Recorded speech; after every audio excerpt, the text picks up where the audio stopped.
Perhaps I am a fool for believing such things, but the idea that James Franklin could go to Columbus and win isn't totally crazy to me. Really at all. Vegas doesn't think so either. So Penn State has two marquee games on its schedule next year.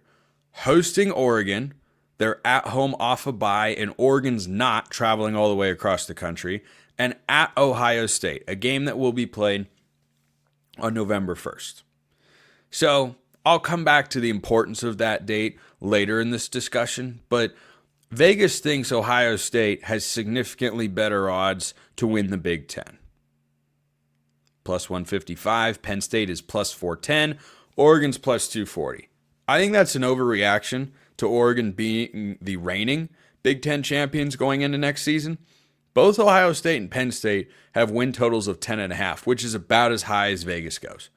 They don't give you 11.5 because losing one game in the regular season and then all of a sudden hit like that's not something they tend to go with. So their win totals are both 10.5. Their schedules are kind of similar in some ways. You know what Ohio State's biggest game is, Michigan. Their second biggest game, Penn State. Hosting Penn State. Now, Columbus is a place where Penn State hasn't won in a very long time. A very long time. Get this. The last time the Nittany Lions went to the Horseshoe and walked out winners was November 19th, 2011. That's 14 years ago. Do you know, can you tell me for that game, who was the head coach in that game for the Ohio State University Buckeyes? Who was it? Who was it? Okay, time's up. That would be interim head coach Luke Fickell. That is the last head coach to lose to Penn State as the head coach of the Buckeyes on their home field. And yet, I think this can happen anyway. Two reasons why. Number one, Ohio State has recruited at a high level and their roster's going to be really good. But they're losing a lot. There is no other way to slice it. Oregon's in the same camp, by the way. And for Penn State, they are not losing nearly or anywhere close to the depth of impact players as Ohio State and Oregon are from this past season. It really isn't close. Yes, Penn State is losing Abdul Carter. They saw a couple of wide receivers go out the door. I think that might be addition by subtraction for their passing game. They're losing Tyler Warren. That's a huge part of it. 100%. Ohio State from this past year's team is losing guys all over the place. Lathan Ransom, done. Cody Simon, gone. Jack Sawyer, who, I don't know, clinched the Texas game. JT Tuimoloau out, who once upon a time took over a Penn State game in Happy Valley a couple of seasons ago and almost single-handedly won it by just wrecking Penn State's offense, including scoring a touchdown.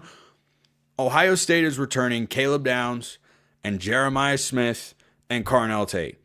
That's two high-level receivers, one of whom is the best in all of college football, and Caleb Downs, probably the best overall defensive player in college football. They are top 10 picks. Great starting point. Great core. They have a lot to replace. On the defensive line, on the offensive line, guys like Donovan Jackson aren't there anymore. There are serious losses there. Serious losses. Oregon's in the same camp. Oregon is losing 3 starting offensive linemen, 2 linebackers, one of whom was a starter, one of whom was not, 3 defensive linemen, 6 DBs, 2 receivers, and 2 tight ends. And their quarterback, and their starting running back. Now, they have the ability, through their high school recruiting and transfer portal moves, to be able to have guys that are above average starters going into next season. But anybody who was on that roster this past year that's going to play a bigger role for Oregon, Ohio State this season wasn't starting this year for a reason. So that's because the guys ahead of them were better and more experienced, and we watched them win a national championship because of it. So Ohio State's roster is not going to be as good as it was this past year. Will still be one of the best in the Big Ten. I'd still probably tag them as the favorites. I'm just here saying Penn State winning this game isn't crazy. If you look past, which most people won't, and I understand that, most people will not look past James Franklin in a big game. That's no good. All right, fine. You wanna hang your hat on that? There's a lot of data to support that. It's why I didn't pick Penn State to beat Notre Dame in the playoff. I'm like, I don't know that I trust Penn State in the spot. Well, this is at least going to be the best opportunity Penn State will have had to beat Ohio State since they last did in 2016, and certainly on the road, which they haven't done since 2011. Because Penn State is bringing back Drew Aller at quarterback, both running backs, Katron Allen, Nick Singleton, several offensive linemen from a unit that was quite good, 3 studs on defense, including A.J. Harris, who's a future first-round pick at cornerback.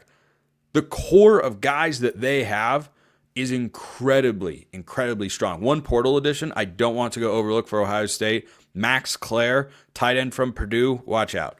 Watch out for that guy. Could be a really big factor for who exactly? Oh, that's right. We don't know. So I've got Drew Aller going into another year as Penn State starter, his second year in Andy Kotelnicki's offense. And on the other side, I've got Julian Sayin? I guess. Maybe, possibly, yes, no. It won't be Devin Brown. It won't be Aaron Nolan. It won't be Will Howard. Those were 3 of the 5 guys in the quarterback room this past season. So I guess it'll be Sayin. Now, here's the good news for Ohio State in this spot. Not just that they are at home, but this game is being played on November 1st.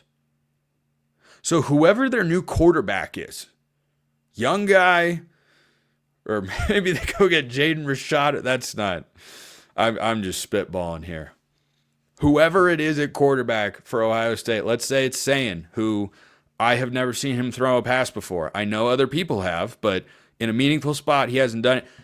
He will have had more than a few games under his belt on November 1st. If this game were September 1st or October 1st, I'd probably sit here today in January and say, I feel really good about Penn State's chances to win.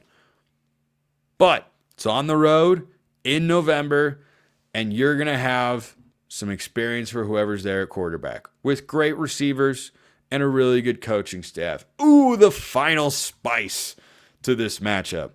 You didn't miss that Jim Knowles went from Ohio State to Penn State, right? If you listen to or watch the show every day, I appreciate you, first of all. Second of all, you didn't miss that because I discussed it on Monday, because that's a huge piece of news. So that offense that Ryan Day likes to run, and if Chip Kelly is still there as the offense coordinator, then Jim Knowles saw that at practice every day. He knows a thing or two. He's also, as we saw in this national championship run, very good at his job. Exceptionally good. So James Franklin has got a high-end defensive coordinator again. He retained his offensive coordinator that was courted by West Virginia for their head coaching vacancy before he turned them down to try to go win a national championship as the OC. He's still back. This is the opportunity. It is the best chance that Penn State will have had to beat Ohio State since they last did it in 2016. And yes, it's challenging because it's on the road. You know what you want to win a tough road game like this? A veteran quarterback. Drew Aller, this could be your moment, dude. Appreciate everyone listening. I'll see you next time. And until then, hope you have a wonderful rest of your day.